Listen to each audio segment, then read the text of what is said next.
Good morning, ladies and gentlemen, and a very warm welcome to the 2023 Passenger Experience Conference, ahead of what promises to be a very exciting week with both Aircraft Interiors Expo and World Travel Catering and Onboard Services Expo opening their doors tomorrow at the Messe.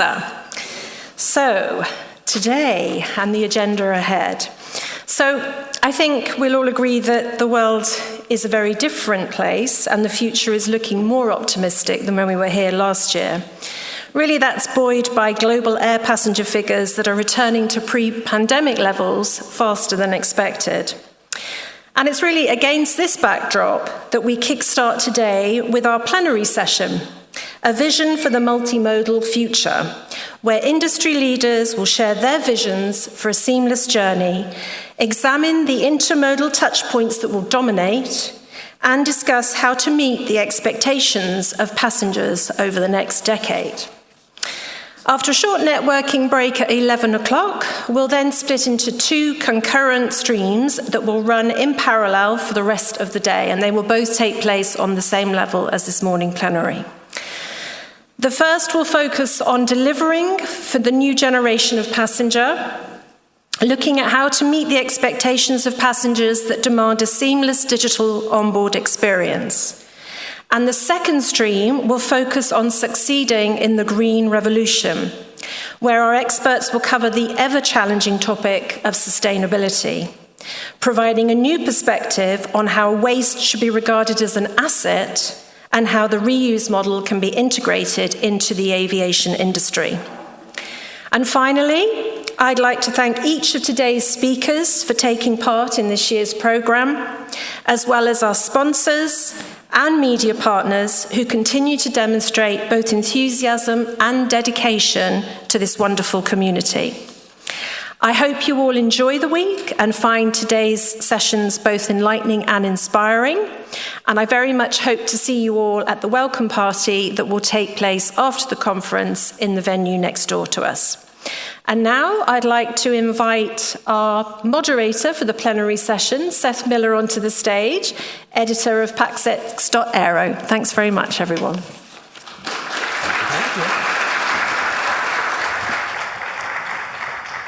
Thank you, Polly. Good morning, everybody. As Polly said, my name is Seth Miller. I am the editor of PaxEx.Aero, an industry publication. I'm also like to list myself as industry antagonist. If you read my badge later in the show, that's what you'll see, because they let me fill it out, and that was cool. And most important of all, I'm a passenger, so I actually care a lot about these things because I'm going to end up sitting in those seats a lot. I'm going to experience the digital, bits and bobs that come along. So if I'm pushing too hard, well, it's because I'm going to have to deal with it later, and I want it to be right. A couple quick housekeeping notes before I get too far into this. Please switch your mobile phones to silent.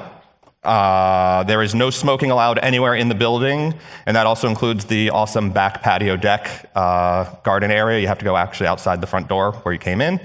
The restrooms are just outside and sort of around the corner here.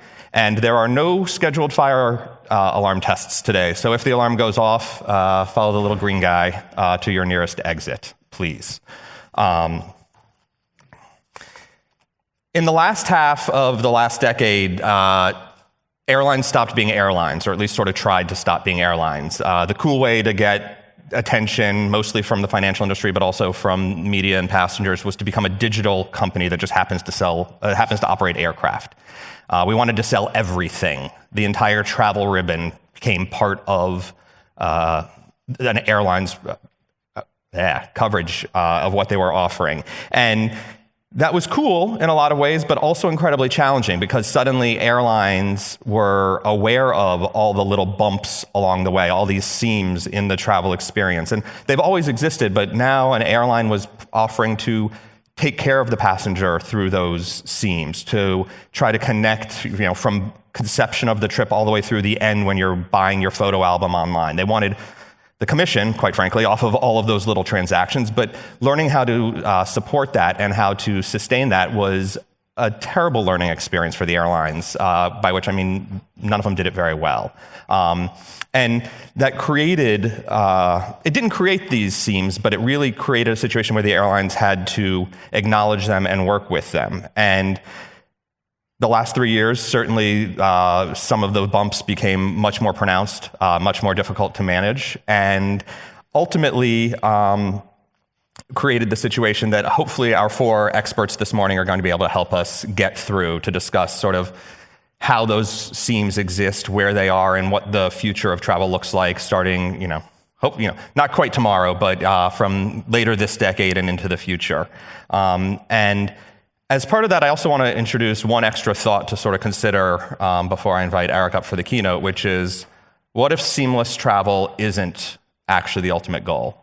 What if those seams are, in fact, part of a glorious quilt of the travel experience, little markers along the way that we actually need to make each of these little transitions from our day-to-day life to travel world, whether it's business or pleasure, and then back to wherever you're going at the other end. And maybe those seams are actually helpful if they're done better. We don't want them to interrupt the experience, but perhaps those seams serve as good markers.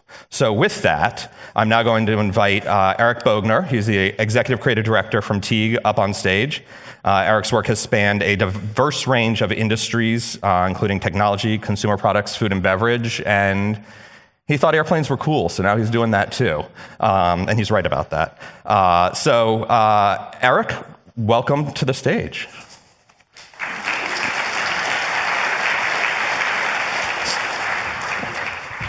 Have fun.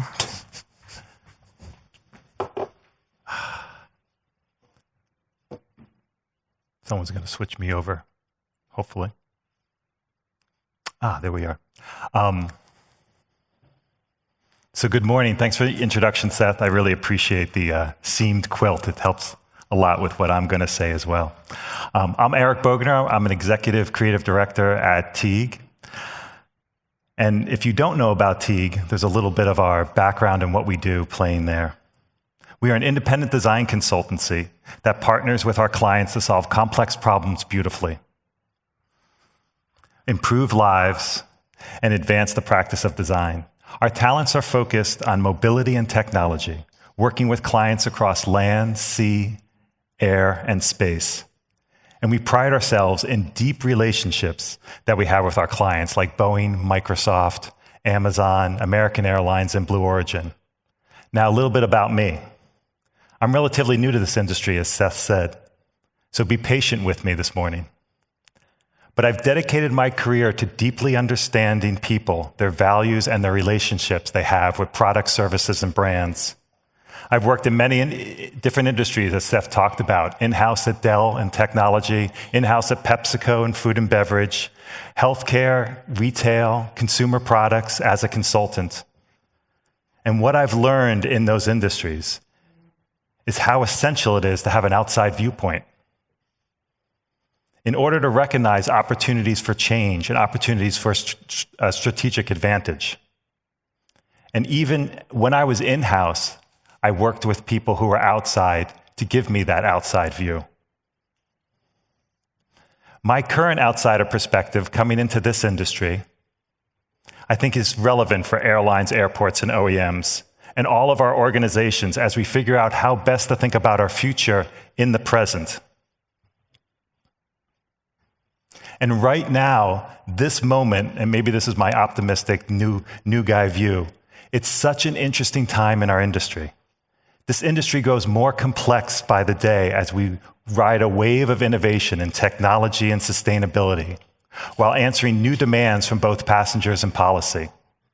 This is a crucial time to think about the passenger experience, since all transport innovations predicted in this decade and beyond will produce a lot of complexity for our industry and for us to manage. While this should sound familiar, I want to initially focus on 3 challenges that we're currently facing: the rising and diversifying expectations of our passengers, considering the full continuum of travel, as Seth was referring to, and the effect of new alternative forms of transportation competing for the passenger's ticket. So first, this pull, The demand of the passengers rising and diversifying expectations continues to grow. Too often we think of passengers in neat little categories, personas that fit in a box, but attitudes and expectations vary widely among countries and customer segments. For example, Gen Z travelers, they travel for leisure more than any other generation, despite having less income on average. 61% of Gen Zers took 3 or more leisure trips in the past year, and they all come from households earning less than $50,000 US annually. And some passengers are willing to pay more for sustainability features, but not all. In 2021, a survey showed that around 60% of travelers from Spain are willing to pay more for carbon-neutral flights, compared to 9% in India and 2% in Japan. Recognizing the diversity of the passengers' expectations and values reveals huge opportunities for our industry, for new services, new experiences, new ways of accommodating the passengers of tomorrow. To connect with this audience, our brands must craft products and services and have messaging that reflect these diverse expectations. And most importantly, facilitate new opportunities for those who have historically been excluded from the category. And the passenger perception reaches outside of the cabin, encompassing the full continuum of travel. We are here at the Passenger Experience Conference, and we're going to talk about the cabin. But as an industry, we're starting to pay more attention to the passenger entire door-to-door travel experience, rather than just considering the flight segment alone. There are so many stakeholders involved in orchestrating the passenger's door-to-door journey that most passengers, in their minds, don't know where the responsibility of one company begins and the other ends. So in the passenger's mind, these different modalities are combined into a single journey as a whole. One delay in security in an airport, one crazy rideshare driver can taint an entire experience for a traveler. So it's necessary for us to view this continuum of travel holistically as well. Because when you consider your brand outside the cabin, outside the airport even, the idea of what and where an airline can play expands exponentially. And along this large continuum of travel, there's a push of many more viable transport options to be available for passengers to choose from. But whether it's a supersonic airline or high-speed rail or in the near future, Hyperloop or eVTOLs, it's actually the service being provided that will be valued most by the passenger, not the mode of transport. In other words, the passenger experience and the service in their minds is always center stage. So whether it's cost, time, convenience, carbon footprint, passengers are choosing a mode of travel based on how the service aligns to their ever-changing needs. If we elevate and personalize the service, we gain the passenger's loyalty, regardless of what transport vehicle might be. So with all this complexity in the industry, how do we better engage with passengers and support the door-to-door travel experience in order to maintain their loyalty? Well, outside looking in, some of the world's most beloved household name brands have succeeded in building emotional connections with their customers. Our brands can build the same connections with passengers, and our industry can learn a lot from the techniques other industries have used. I want to share 3 effective approaches that airlines, airports, and partners can employ to better engage passengers and support the shifting expectations. Now, I understand as an industry, we're already playing in some of these spaces, and we're already starting some of these approaches. But as an industry, we need to focus on consistently getting these right. Because getting these right will help build a future-proof business that has true relevance with our passengers. The first approach is increasing touchpoints across the entire travel journey. Other industries have made a pivot to connect with customers at every touchpoint, becoming omni-channel in nature. An omni-channel approach allows companies to emotionally connect with customers, providing the same functionality and experience across channels no matter how a customer chooses to interact with them.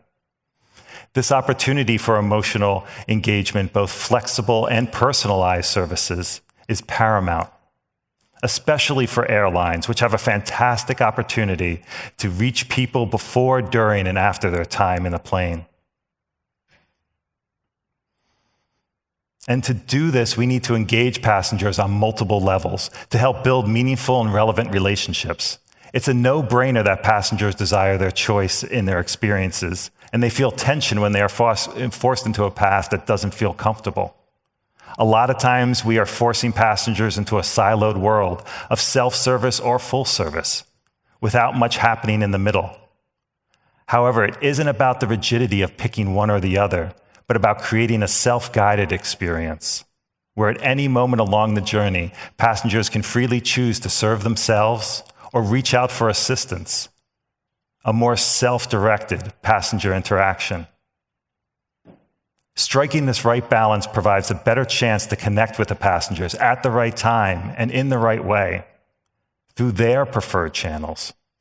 Ideally, this creates an experience that is relevant to the past needs of the passengers and predictive of their future desires, and along the way allows your business to get to know your passengers more. Let's look at a few examples here. Retail companies have made this shift. As less and less time is spent in store, they have focused on meeting the customers on their own terms. For example, South Koreans are known for having some of the longest working hours, with people too often busy to go shopping for groceries at a traditional store. So the UK retailer Tesco sought to turn this disadvantage into a benefit.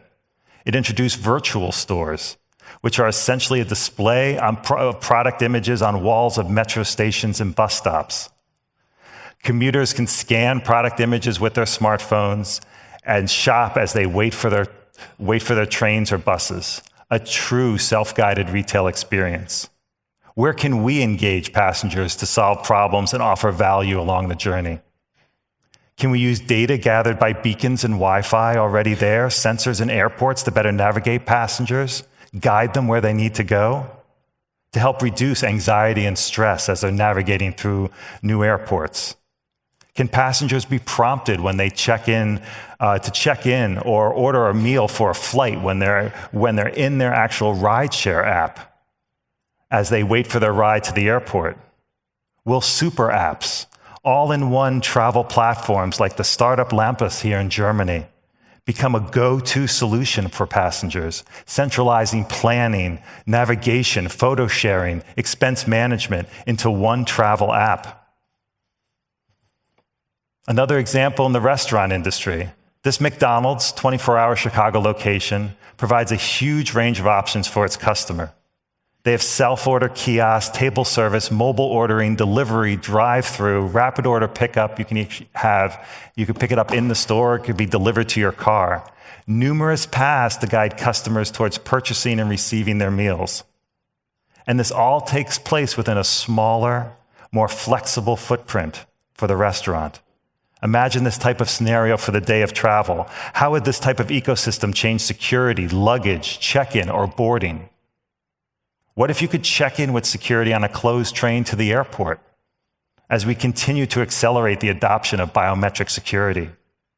Could passengers move more easily and manage disruptions due to delays within one travel segment with maybe more dynamic automated check-ins or rebooking services? The same way as if we're using Google navigation and we make a wrong turn, it doesn't tell us to go back. It just tells us the new way forward. Even in the healthcare industry, and it's funny to share this example, but it's shifting more towards an omni-channel model. Forward Health in the US is reinventing the doctor's office to better coordinate and build relationships between patients and health providers. They've created a system that enables ongoing dialogue between patient and the provider in between visits. And this ongoing dialogue that they have back and forth makes the actual face-to-face medical time appointment more focused and meaningful. Once the patient and provider are together in the room, the doctor has quality time with the patient. As you see in this picture, the doctor is not typing behind a monitor, but they have a shared screen and they can review the patient's health and care plan together. These small moves have big effects in the patient's minds, because the research I've done within healthcare, in the patient's mind, the single greatest marker for quality of care is whether their provider has treated them as the human they are and not a transaction. What if the airline industry's single marker was the same? Could we utilize technology to prioritize and enable the human condition? Could technology reduce the tasks of flight attendants so they have time for more human-to-human connection? Could there be more touch points as passengers check in 24 hours in advance to better understand a passenger's preferences so their needs can be catered to more appropriately? All these examples show us that we need to think about the back and forth of the relationship with passengers. It has to be a two-way dialogue. Using data and sustained contact with an actual human being in a way that's mutually beneficial will build long-standing relationships.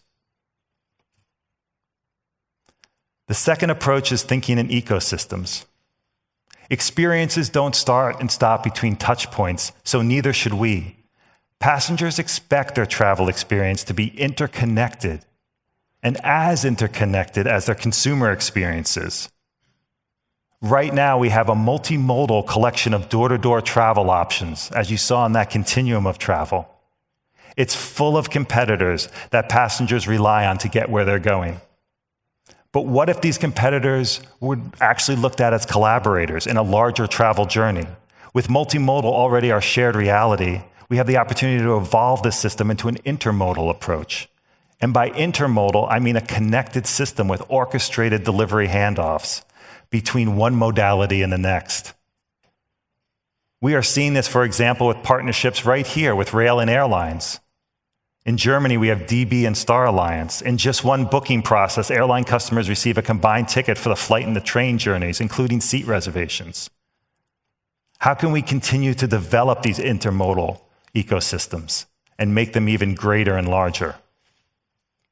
Now, as Seth was saying, these ecosystems will not be seamless. I mean, in my opinion, the seamless journey is a myth.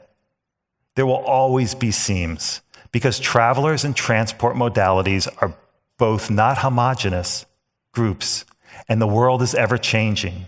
So all these variables make seamlessness unachievable. So it's actually slowing us down, in my opinion, if we're trying to achieve seamlessness.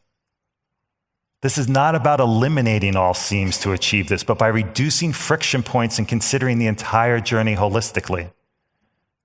To achieve an intermodal approach, we need to reach across the divide, design that handoff, design that seam. Thinking in ecosystems is about focusing on stitching together the different facets of the travel experience and understanding that potential pinch points are opportunities for innovation, collaboration, and differentiation. And we all know Uber disrupted a whole industry by identifying and addressing two undesigned seams when needing a ride: dispatch and payment. And they designed better systems to reduce the friction and stitch together the journey in a way that is more enjoyable for the driver and passenger. Uber digitized all the stressful moments, calling for a cab and paying for that ride, and just removed them from the main ride experience. So what was left? Interacting with your driver, sharing knowledge of the region, sharing life stories, a real strong human interaction. Of course, there are other ride-sharing companies. There's Lyft, there's Diddy, there's Grab, there's Get, there's Flywheel, there's Via. But Uber is interesting because they have gone beyond ride-sharing and are building a transportation ecosystem. Uber has branched out into other businesses such as freight, self-driving cars, Uber Eats, Uber Payments, Uber Health. They've built an ecosystem to stand apart from the competition, and now they hold the majority of the market share within the category. This is a company with gross bookings of $34 billion last year, and they're using the gravity of their offer to hold riders in their orbit. So how can we build our own transport ecosystems? Uber was one of the first to successfully scale within the category and develop an ecosystem. As airlines move to develop larger ecosystems, what airline is going to take the lead and build that credibility with passengers? And even with Uber's open API, what role do we want to play within Uber's ecosystem today? If a flight is delayed, we could automatically notify a passenger's driver so that the pickup is correctly rescheduled. and linking both their ride home to their flight home. And interesting things can happen when we lower our walls and think in ecosystems. When you have everyone communicating in the same way, you can have experience driven by something more than time, driven by the passenger needs that are important at the moment. This is a concept of stitching together an intermodal travel experience and prioritizing the passenger's most important goal of clean energy. And it shows the benefit of ecosystems because you can offer services that flex on the passenger's individual needs and values. So that was a pretty complex idea, and embracing these themes reflects the reality of our complex system. But we shouldn't make it complicated. Thinking in ecosystems requires a shift in thinking about complexity. So let me explain. Our industry has historically considered passenger interaction to be complicated. Complicated interactions can be solved through linear cause and effect thinking. There's one right answer. We just have to follow the steps to get there. But thinking in ecosystems requires an expansion to complex thinking. Complex interactions aren't linear at all. They branch following multiple dynamic paths, depending on the individual and their circumstances of the day. For example, there may be a dozen travel options for the passenger to choose, but using AI, an airline could present an option that is likely to fit the passenger's preference based on their past choices or spending habits. Or maybe data collected from the passenger previously through a completely different interaction in the journey. As an industry, we need to handle the complexity in a way that is presented to the passengers as clear and intuitive, even though the data synthesizing is complex for us behind the scenes. The final approach is a move to co-creation. No matter how much of the journey you own, partnerships are now necessary to build these complex experiences passengers and employees love. We need to seek out partnerships that mature and deepen how our brands align with passengers' values, to keep our businesses ahead of the curve, to better serve a wide breadth of passengers, to innovate at the seams, and to think in ecosystems. Industry partnerships need to move beyond co-marketing, beyond co-branding, toward co-creation. And by co-creation, I mean the integration of both partners' resources, knowledge, and networks to capitalize on opportunities that would be operationally extremely hard to do on their own.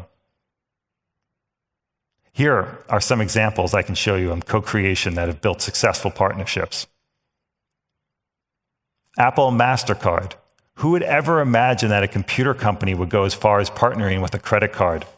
But Apple and MasterCard did just that. MasterCard benefits by staying ahead of the competition with the most popular consumer purchasing tool in the world. Apple is able to leverage MasterCard's knowledge to develop its own contactless payment system, allowing customers to digitally store their cards on their phones. Together, they're able to create a service that is very hard to replicate, and so they had the right to win. And Apple does a great job of locking customers into their ecosystem. If an airline has the right tools, the right systems, and are meeting the passengers' needs, would passengers ever go outside that particular airline brand ecosystem? We see signs of this with the Amadeus platform partnering with Rappi, the most popular super app in Latin America, with over 30 million users in 350 cities in 9 countries.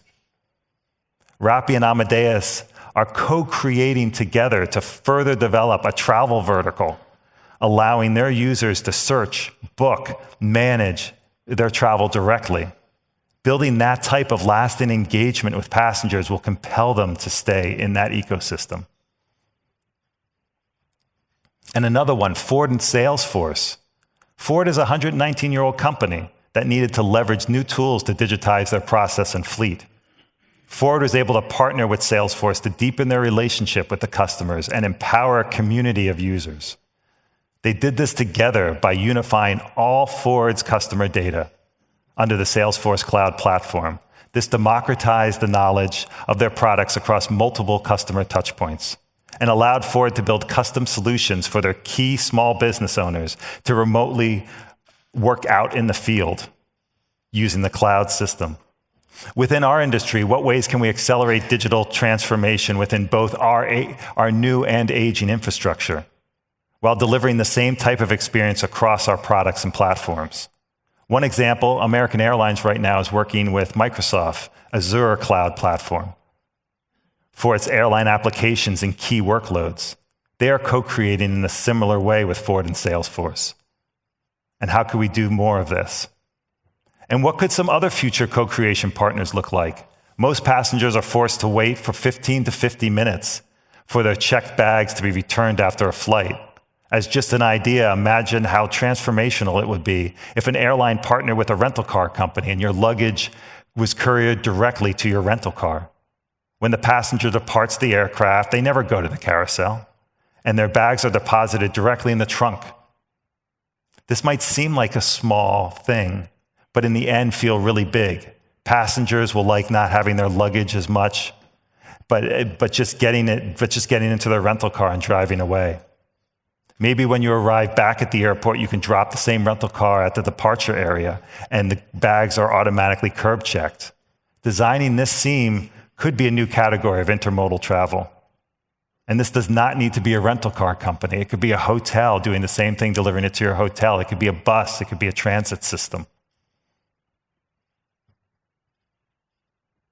So we covered a lot of ground this morning, but I wanted to leave you with some takeaways as you think about how your company can better engage with passengers and support the door-to-door travel expectations. As we have conversations this week at the show, let's keep these in mind. Increase touchpoints. You are part of a complete door-to-door journey in your passengers' minds.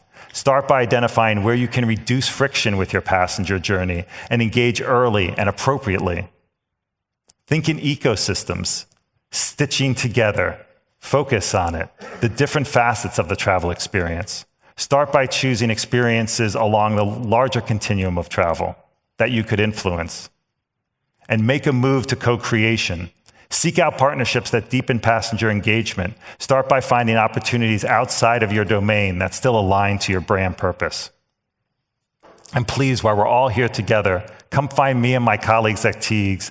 Let us know how these steps could be realized. We can discuss it in your company or offering.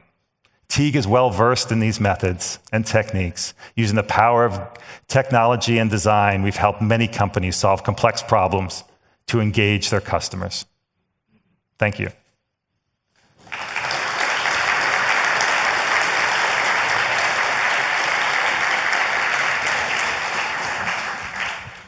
Thank you for that, Eric. I'm going to invite you to have a seat down on the end there. We are going to have some time for Q&A with Eric and everybody else on the panel at the end, but in trying to keep our schedule on time, I'm going to go ahead and invite the rest of our panelists up here now and get started in the conversation there. So if I can have Adam Wells join us up on stage. Adam is the Design and Experience Lead at Joby Aviation.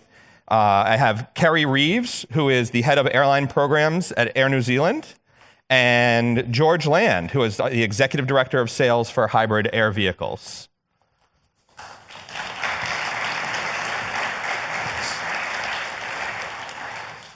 Good. And hop over one, that's my seat, please. Trying to keep us in order.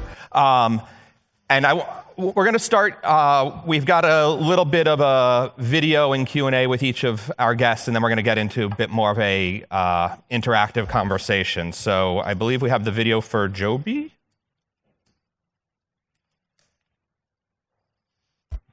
I was about to narrate it. It was going to be bad.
that's real. That's not a rendering. That thing actually flies.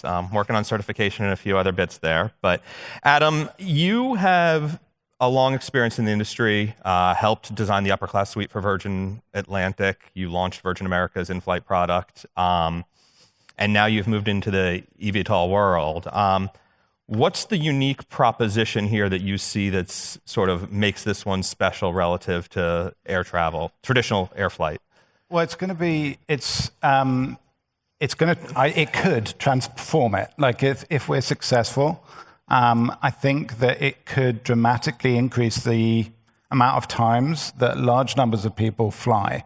And this could be an option in the sort of myriad of options of sort of urban mobility to start with, but connecting different types of journey that people take that are currently cumbersome or awkward or take too long.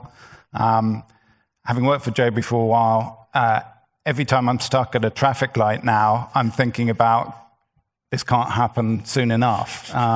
Every time that you're stuck going across a city in particular and spending an awful lot of time going very, very slowly, I sort of wish that I could just go up on an elevator to the top of a tall building and take one of these aircraft to just skip that whole process and spend 5 or 10 minutes getting to what would otherwise take an hour to do. So the capacity, the utility of it really is to save time. Mm-hmm. But there's an awful lot of opportunity to explore within what we can do beyond that. And the way that we connect as well on either end of that journey with what you're doing before or what you're doing after Joby is quite interesting too. Yeah. Excellent. Kerry, actually, can we run the Air New Zealand video first and then check in with Kerry?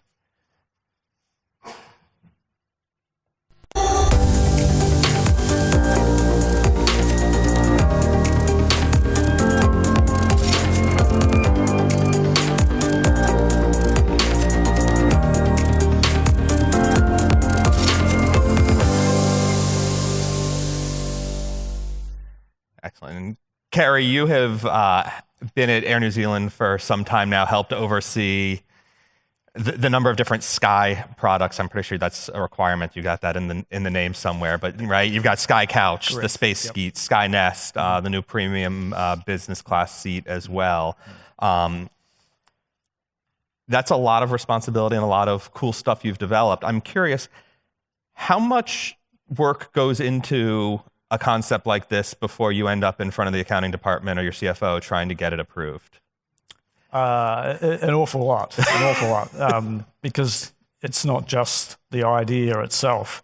And in developing a concept or something that's driven by customer needs and the research that you go behind that is one thing to create that idea. But before you even want to propose a business case or something like that, you have to have worked out how you're going to deliver it and execute it. And that's actually where all the work is. And that's the hard part of innovation, is creating that value in the beginning is actually the easy part, but making that value stick to your business so that you create the value for the customer and the airline and it stays there, that's a really difficult thing that I've found in the industry, that's for sure. Yeah.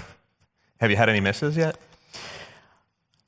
Yeah, I wouldn't call them a miss, but there's a lot of ideas that we have gone down a particular path and then reached a point where we can't solve the problem with either the way the operation is today or the technology isn't available to us at this point in time. And so we'll come back to that later on. So that's sort of the way we approach those things. We don't say it's a fail. We'll have another go at it when the time is better. There. And then if we could get the hybrid air vehicles video, please. Anyone here a fan of a glass floor in an aircraft? John. A good friend afraid of heights wanting to fly. Bad idea. I think there's one or two more renderings that'll come up here, but I do have a question that I prepped for you, but before we get to that, what are your thoughts on baggage handling at Schiphol? This question is related to the reason that I'm wearing shorts now. It's That's fine. I experienced a seam in travel yesterday evening when I arrived here. But more relevant to our actual conversation here. I asked Carrie a bit about something that's gone wrong, but I also teased that rather than introduce us with all positive stories, I might ask you all to introduce with something vaguely a failure, if you will, something that's gone terribly wrong in the process, or even a little bit wrong in the process. I think you had a good story you wanted to share with that. Well, the interesting thing about our product is that it started as a military product. We have an engineering-led company. So here, we're full of the idea that design starts with the customer, and then you build a product from that. We're really taking a military design, and we've kind of converted it into a passenger aircraft. Now, the interesting thing there when you saw those huge cabins is that originally the engineers wanted a small cabin. They said, build the smallest cabin that you can that can get all the people in. That'll be nice and cheap to build, and it'll most closely resemble what people see in a current airliner. And we nearly went in that direction, failing to make use of all that space in the aircraft, failing to take advantages of the unique technical characteristics of our aircraft. Yeah. How do you convince an airline not to just keep putting more seats in, because they tend to do that? Well, the interesting thing about our aircraft is that we max out on weight before we max out on volume. Okay. So they can't. The only way you can make it cramped is to have a smaller cabin, but there's no need to do that. So that is one of the beautiful features of the aircraft, the very large and spacious cabin.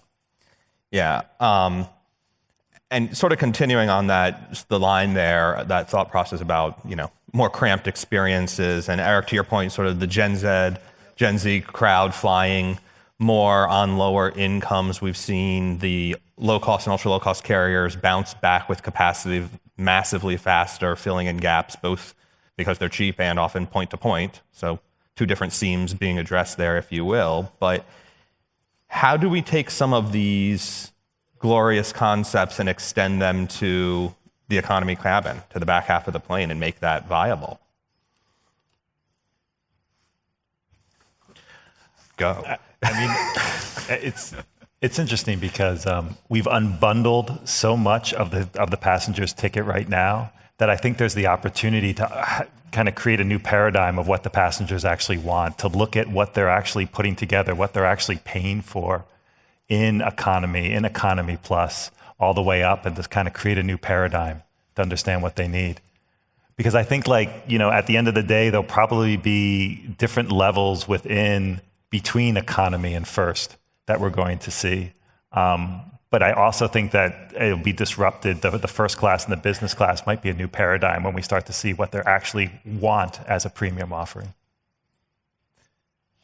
Yeah. Can I comment on that? Please, yeah. You guys are supposed to talk to each other more than me. Yeah. I think you're right. And in economy, if that's the question, then that's probably the biggest problem to solve. And our recent research program is it's easy to innovate and create value in the premium cabins because the airline just pays more money and you just provide more space. And that's really the criteria. In economy, it's much tougher. More seats means more money.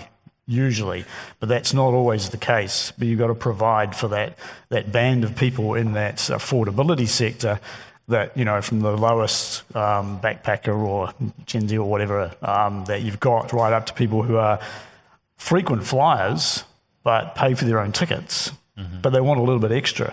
And so there's this quite diverse range of experiences in the economy cabin that we now have to satisfy. But to your point, it has to be simple, and it has to be meeting their needs, and they have to have some element of choice, but don't make it too complex for them. Yeah. Exactly. Yeah, that's it. Yeah. Don't make it complicated. Yeah. Yeah, I definitely agree.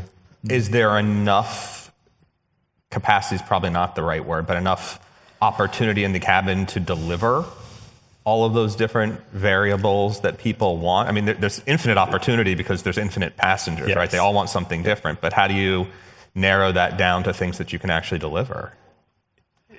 It's a good point. Delivering the flexibility is difficult, but it's valued. I think it's not just about the cabin, and I think that one mistake here is that delivering improvements for passengers and giving them a better experience is not necessarily about luxury. So just to give a couple of examples, the airport experience as a whole is, in my opinion, still very suboptimal for passengers, and some of the things are really, really simple. So at many British airports, you get charged £1 to take a trolley, and that's a bit on the top line for the airport company. But in the end, it's a source of constant irritation, and when you're welcoming new people to your country, you've never been there before, it just looks bad. And that's one of many tiny irritations that probably are financially inconsequential that can be taken away to make things better for every passenger. Yeah, that's a discount from the U.S. rates, by the way. It's usually $6 to $8 for the trolley. Wow. We have. And similarly, Adam, I'm curious, the idea that, I know Joby has talked over the years about making this sort of open to everybody, affordable, and inexpensive enough that the rides can be affordable. At some point, we're going to hit a capacity challenge still. So it can't really be for everybody, can it? I think we're going to work towards that. Yeah, I think at the very beginning, it might take a different form. As we ramp up, we've got a lot of work to do. We've got a lot of vehicles to make in order for this to have the impact that we want it to. Yep. And it will take time to ramp up. Manufacturing these vehicles at the moment, we've got our first two are coming together at the moment. We're going to start testing them in Edwards Air Force Base in the first quarter of next year. But at the same time, we're doing all sorts of pilot production, manufacturing exercises, so that over a period of time, we can start making dozens of these things, which is a big step, and then hundreds, and then ultimately thousands. But it's going to take a little bit of time to get there, to have that sort of impact. And it's only then that really you can talk about the impact that you're having on passenger experience and their capacity to get from A to B more easily. Fair. No, you started. I was just going to say that the idea is very interesting, and we've been looking at similar things to make sure that we take that next step from an airline's perspective, not just flying jets or turboprops, but satisfying that need. Where we see a big hole though is the infrastructure to support your technology. That is going to lag the actual aircraft technology itself by a long way, and that's the biggest problem to solve, I think, right now. Yeah. I just was thinking on my way over here this morning, like, hey, they want to get it so that everybody can take a Joby or eVTOL of some sort to LaGuardia instead of taking an Uber, a Lyft, a taxi, a subway plus a bus, whatever the current transportation mode is. And there's 4 seats per. How many landings would you need a day, and how big of an vertiport would you need to support the airport, and just some of the logistics about that? And so the infrastructure definitely is a challenge. It's super exciting for the future, though, because when we think about airports, we think about them, they could almost be city hubs with things like Joby bringing people in and out. So airports become kind of this main pulse of the city, which would be amazing, but it's like it is a far way off to have that infrastructure. But building that service and experience is really going to be amazing. I think everyone's going to want it as well. Like it may start as a premium product. There are different ways in which this could get organized. It could integration with airlines is a sort of obvious one, like to talk about here. The capacity, if you're in Manhattan, to get basically airside right next to an aircraft and just sort of skip a lot of the stuff that you would otherwise have to do when people are paying money already for potentially an expensive international trip. That would be an obvious way to sort of get going and get the sort of ball rolling. But definitely the longer term ambition is to save people time fundamentally, and lots of people as much time as we can. Yeah. And George, we talked about getting to the airports, but you guys are trying to avoid airports, right? Well, we have a delicate relationship with them, really. I think that we have a vehicle that doesn't need to use airports. It can, but it doesn't need to use airports, and it can operate from the water or from a brownfield or greenfield site. So we're keen to take advantage of that, and that brings us into certain markets that we add a lot of value in. But it does enable us to break some of that mold of the difficult airport, where we can simplify the travel experience, maybe vertically integrate it with the operator of the aircraft, so that you're getting fewer seams in the experience, and hopefully a happier experience with the customer. Yeah. Taking a step back a little bit, Carrie and Adam, you gents have both overseen a number of incredible products that, acclaimed products that we've all flown and enjoyed, and some we will look forward to flying and enjoying, I'm sure, very soon. Can you talk a little bit about the process of even just how to identify what are the problems you're trying to solve? Like, are we too far along in the process in this conversation? Like, what's the beginnings of this? I think it's an easy question to answer, because so often most people come up with, it's a bit like you're an inventor in your back garden or whatever, comes up with a solution to something, but you haven't discovered what the problem is. Yeah.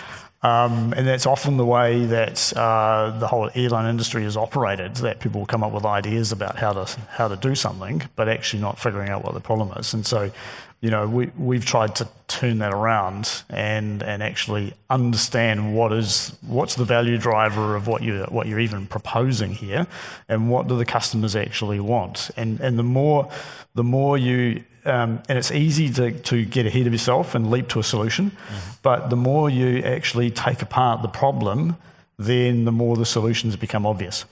Yeah. So it's a different way of approaching it than perhaps traditionally, but you end up with a far better outcome at the end of the day for everybody, the airline, the industry, and the customers, by doing that, rather than thinking you've got a solution to something that you haven't solved yet. And then find the problem. Yeah, exactly. Yeah. And I mean, going after, cause instead of symptoms, really important. Like figuring out what the root cause is of something. Like we think about, queuing in airports. Like we don't want to design a bunch of ways to queue people better.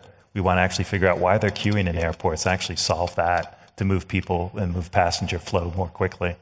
So it's really a lot going after, what's the cause, what's going on, what's wrong, and how can we change that paradigm? It's reminding me a bit of the moment we had at the very beginning of Virgin America.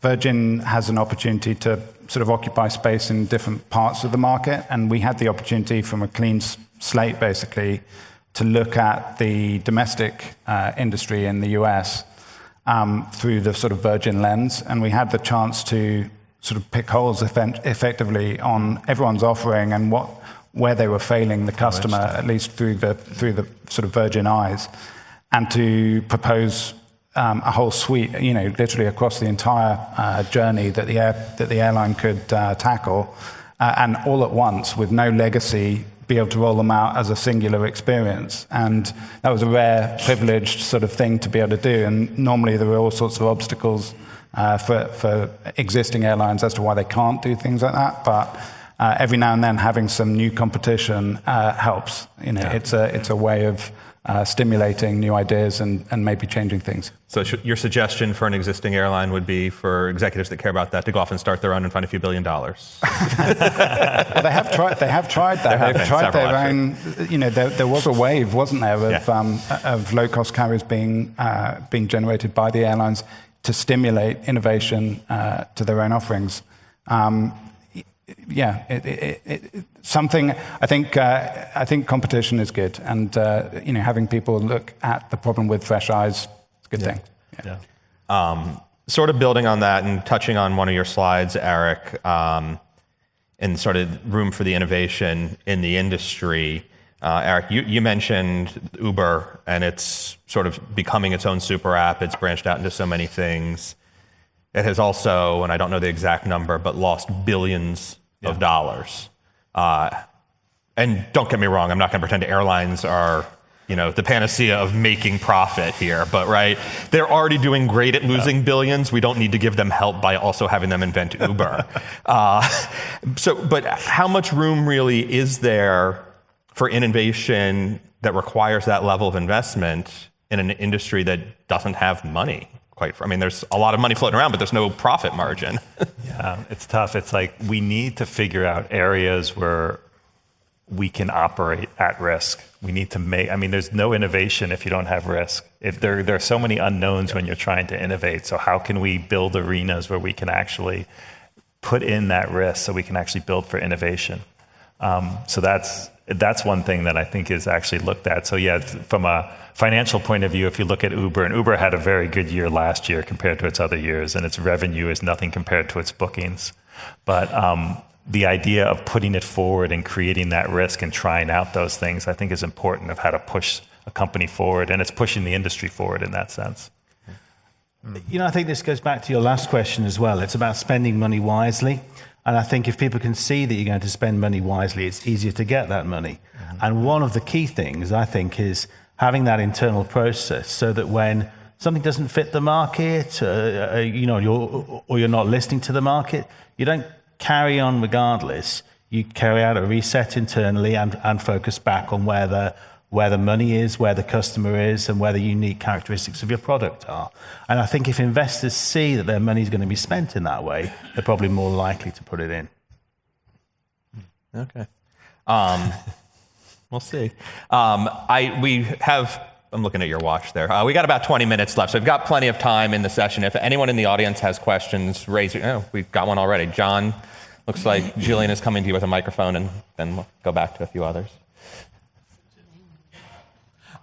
John Walton, Runway Girl Network. It's interesting we're talking about Uber in a country in which Uber is illegal. But I love science fiction as much as the next person.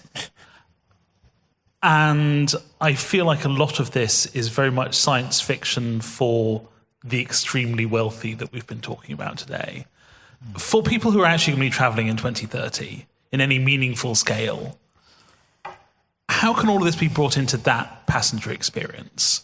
What part of this is actually realistic and feasible for people who will be traveling in 7 years' time, which is tomorrow in aviation terms?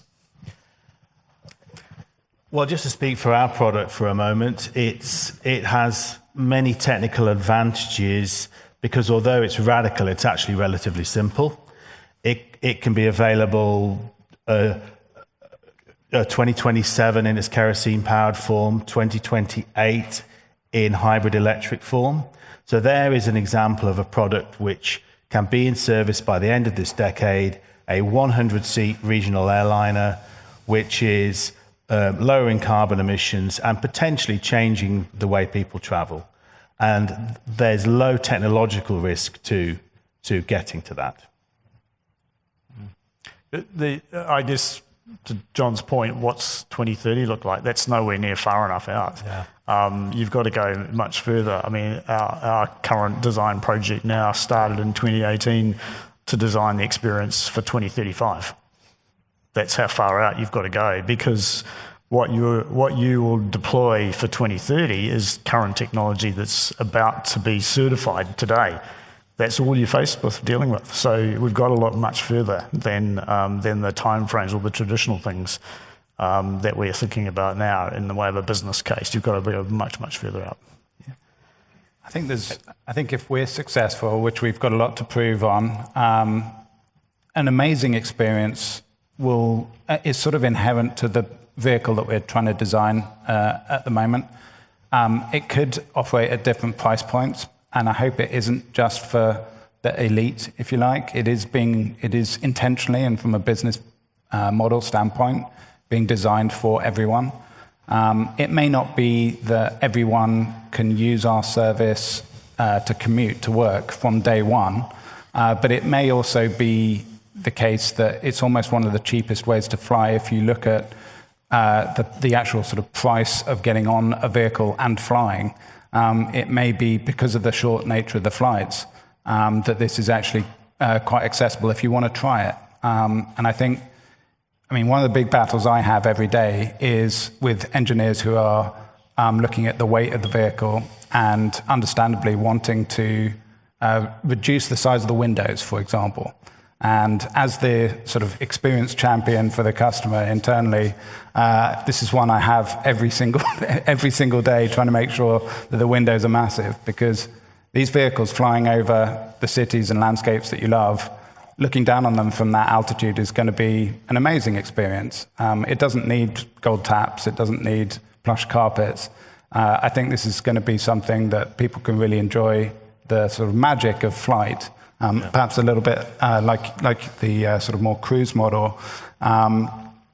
It's going to be fun to fly. And I think that will be, it's very important that we're sort of wanted by the communities that we're hoping to serve. And so being accessible is sort of inherent to it. I think it can't be for the elite only. Got another question over here. Someone else can get a mic across. It's coming. Just introduce yourself and where you're from, if you don't. I'm John. Hey, we got a mic coming. Hang on. Julian's got her running shoes on. I'm John Page. I'm from PaxEx.Aero up in Washington. And one of the comments about the touch points I thought was interesting. There were several of us on a flight from Heathrow to Hamburg. We were about 2 hours delayed because of some sort of a maintenance thing. But the staff could not have been more pleasurable on the plane. Just really met with us as human beings about it. And it was kind of a tough thing because, we got here late, it's long travel, all that kind of stuff. And then last night as I was going to bed, I got an email from British Airways apologizing for the issue. And normally I look at those and I'm like, oh, great. Well, but it did hit me at a human level. And so sometimes those connections don't cost anything either. It's just the intentionality that they recognize.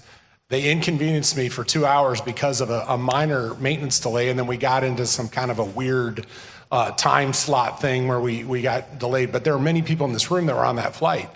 And it was one of those things where exactly what you said, that touch point. And I think sometimes we can get so siloed in the thinking of, whatever our issue is or whatever our company is. But that interconnectivity, I think there's a lot there, and it takes people, they have to take their minds out of their silos and look to a bigger picture. So I thought that was a great comment that you brought up earlier today. Yeah, I appreciate that. I feel, and the dialogue would even be better. I'm wondering when in those cases there could actually be a dialogue that keeps going. I mean, of course, you get a voucher or something else and you go, but how does that dialogue keep going back and forth? Because I think that human connection is extremely important. It goes back to your question where it's like, the reason why a lot of people are up here is this industry is primed to be disrupted. And so what are we going to do to build the services and to put dignity back into travel, to make sure that what we already have in place is really amazing? How we might be leading it in certain directions might not be working. And if we can bring in more of a human condition and bring more dignity back into economy and stuff, we'll be more competitive when these other modes of travel come on board. So it's really great. There's not you with your hand up, but behind you on this side, sorry. I don't want to get the wrong guy talking. Go ahead. Hi, I'm Michael Lombardo. I'm from Supernal. And I wanted to thank you all for your insights today. And Adam, you mentioned something about the experience and the window size. And I'm curious, especially in the eVTOL world, how do you balance an experience with weight? Because if you do shave off a pound, it's not that we might have a bigger screen in the vehicle, but that the vehicle might go further or be able to do another turnaround, which leads to more revenue. This is why it's an ongoing argument. It's not fully resolved yet. But we do have a founder who is passionate about making sure that our experience is magical, and that's at the same time as he's building a business model which is very, very utility sort of based and intended to scale. So that's kind of the wrestle that we have. It needs to be both. And I think ultimately, so far, we've succeeded in that. And the engineering side knows that they have a responsibility to deliver both as well. It's not just going to be the lightest product that it could possibly be. It needs to be a lightest product that delivers a magical experience. So it's getting everyone aligned it takes work, and you have to keep plugging away at it. I mean, I totally second that. I think this is a normal process in vehicle design, and in any company that's working well, I think there has to be that internal tension, and it's critical. And the people who are the voice of the customer really are heard in the organization, especially in organizations, aircraft manufacturers tend to be this way, that will tend to be led by engineers. Yeah. Can we get a mic to the gent there in the blue shirt? Thank you. Hi, I'm Sanjay Lala from Viasat, and I was actually on the same flight as him, had the same experience. But my experience went a little further because I had some more seams on the flight as well. Luckily, the luggage got retrieved and I got it later in the evening. But what I wanted to point out is I also received the same email, but it did not have the same impact as what he just talked about, because now I say, okay, you are apologizing for a 2-hour delay, but now I had to spend like a couple additional hours at the airport knowing that my luggage was, being pushed onto the other flight. I had to wait at the airport to get that luggage. So my experience was, while I was happy to get that email from British Airways, it did not make a holistic experience to say, okay, you recognized one problem and probably you sent a mass email out to everyone, but I had another problem which you did not, reflect on or even address. Yeah. So from a design perspective, I think there are more challenges. We cannot just think about addressing a big bulk, say, okay, I'm sending out an email to 300 people. Yeah. There were 20 other people on the same flight that had the missed luggage and had a poorer experience because of that. So the email, while it was good to receive it, it felt like it was incomplete. Kerry, this can't be an easy balance to strike, can it? It's complicated, and I guess anyone who is from an airline in the room here will know that airlines are horrendously complex, and to make something simple for the customer is even more complex. It's easy to make something complex for the customer. Yeah. That's the easy way out, but it's really hard to make it simple for the customer and have all of those things, those desires and needs and feeling valued and all that sort of thing as well. And part of the challenge, going back to what we talked about before about airports, that's probably the biggest thorn in the side of the airlines, is we cannot control the airport experience. And that disrupts the whole seamless journey hugely. And so that is probably the biggest problem to solve from an industry perspective, from our perspective. I'm reminded of an anecdote from, I believe it was SAS, that did some research on passenger compensation. And when flights were delayed, they did sort of A, B, C, D testing of different ways to compensate their passengers. And their net promoter scores went up on the flights where people were disrupted. And they were then trying to rationalize this and being like, well, we can't purposefully delay flights and then give everybody a snack so that our NPS goes up. But it turns out that works. So it's a fun balance there. We got a question up here with Fenton, and then our channel come to you in the back. And I have another question too. Hi, I'm Fenton Hornseer from Runway Girl Network as well. Thank you very much. Very thought-provoking session. I just wanted to sort of expand on almost like looking backwards here, because we're thinking about 2030, but going to the airport, the majority of people will be traveling by metro. For example, in London, the Piccadilly line has been around for over 100 years. So when we're thinking about existing technology, existing systems, which airlines and airports have to work around, how can we create these sort of places that we can improve the passenger experience without having to like rip up tracks and put in hyperloops instead of the underground, for example? Yeah. Well, one thing that we haven't mentioned here yet is regulation and government. I think that the role of government and the role of regulation constantly has to be challenged, and if necessary, regulations that are no longer adding value taken out. And I think when it comes to airfield design, for example, with new types of vehicle, we have to challenge what do we need on safety grounds. What's absolutely necessary? What safety challenges does the new vehicle bring? So I think that's one question I would pose. Local government, for example, tends to own airports. Well, look again at how you manage that. Look again at all the rules you impose. Are they really needed? I think there's something quite interesting about in the context of the multimodal and seamless sort of context that we're working on. Companies that know, so for example, Joby is going to be very interested in the drop-off that you have from Uber and potentially queuing up the next phase of your experience.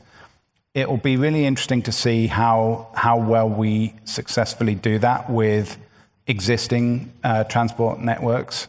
So if we could know that your train is running 5 minutes late, and so that you're going to turn up at, it's worth sort of sticking around on the ground for 5 minutes, or timing things for your onward travel, or setting things up, or even sort of queuing, this is how you get onto the underground, this is how you do through the app and a digital concierge. There are ways to work with existing legacy systems and through tech, making them just loads easier to navigate and interact with.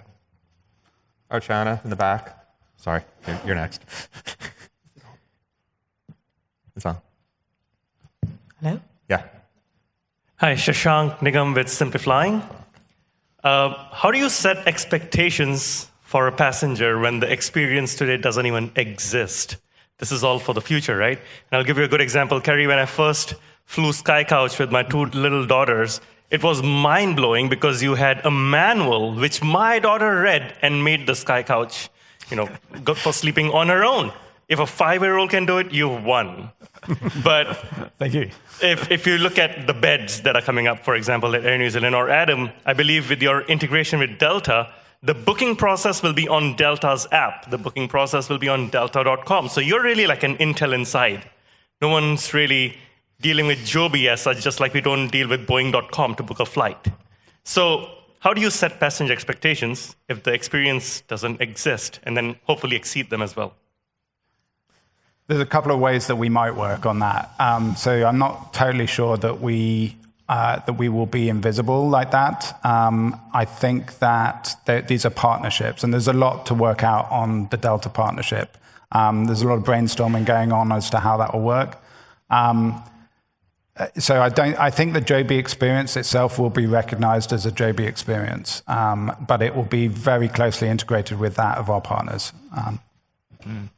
I think the legacy platforms that exist today for the major airlines and all of the alliance airlines as well is decades old, and that's a big shift needed in how we can actually move forward and eliminate the legacy GDS way of doing it. And because you won't get the connectivity that you need in that seamless travel journey if you're stuck with having to do that and use that systems. And all of the front interfaces and GUIs that airlines have or booking agents have all end up going back through those legacy systems, which is just way too complicated and too old-fashioned.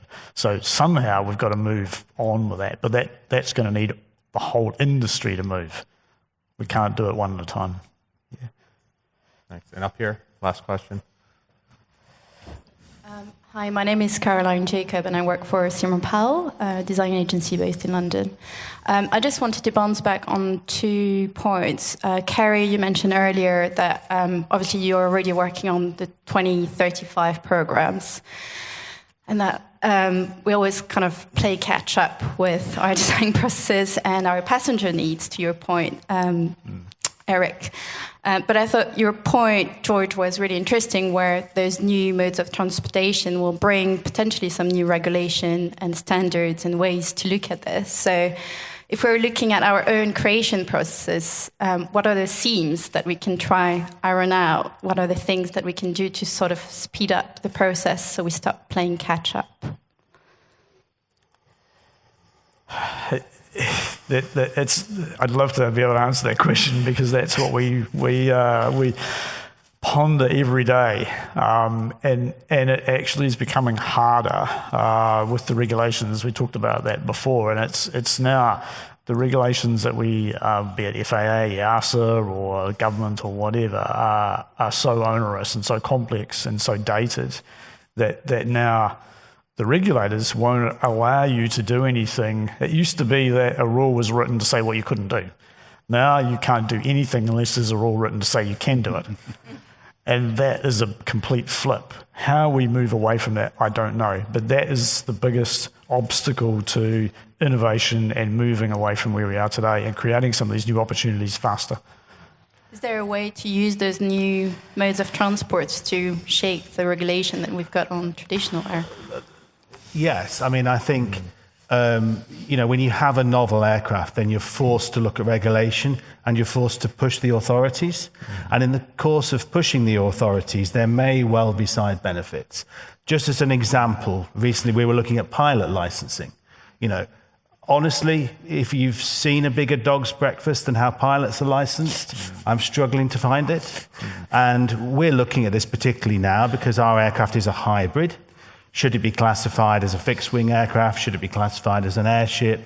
How should pilots be trained and transition from other types, And my personal view is that the pressure we are putting principally now on the UK CAA on this question is likely to bring focus on other areas of pilots licensing that benefit the whole industry. And that's just one niche area. But the sector is so heavily regulated that there must be numerous areas that when you shed a little bit of light on them, quite a lot of value can fall out. We are almost out of time, and I'm going to take the last question because I'm the moderator, and I'm allowed to do that. Eric, one of the things that I thought was actually really interesting in your set of slides, the co-marketing versus co-creation, and the joint marketing efforts by airlines thus far have been garbage in a lot of ways, right?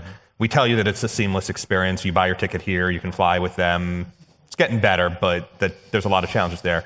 As we move towards co-creation, though, I'm curious, do the airlines have to accept that they're not the lead in this situation, right? There's digital marketing. Airlines aren't good at it, and other people are, right? There's a lot of things that airlines aren't good at and other people are, and airlines are, generally speaking, pretty good about getting planes from A to B, and the people on them and the bags usually, and all that other bits. So do the airlines need to take a back seat and let some of the other players take a lead? I think what's really important when we think about co-creation is really understanding your brand purpose. So the airlines have to understand what they're here to do and what they're good at doing.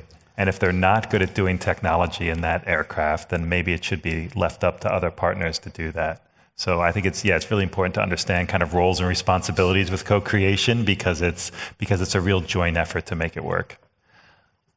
Yeah. Okay.